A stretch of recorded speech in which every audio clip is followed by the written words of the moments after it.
முந்தா நாள் வானம் மாமோய் தூரல் போடும் நேரம் மூதா பூவ போல பூத்து உக்காந்தேன்னு போறோம்.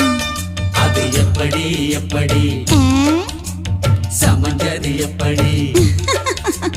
சக்கரவள்ளி கிழங்கு மாமா சமஞ்சது இப்படி.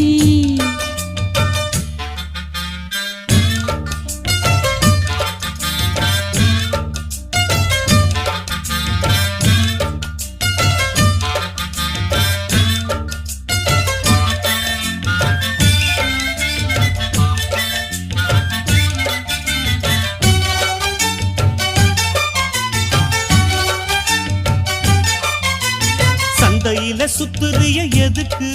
நீயும் சொல்லு விட்டு பார்த்துடணும் அதுக்காக. சில்லறைய கேக்குறிய எதுக்கு? கடன் சொல்ல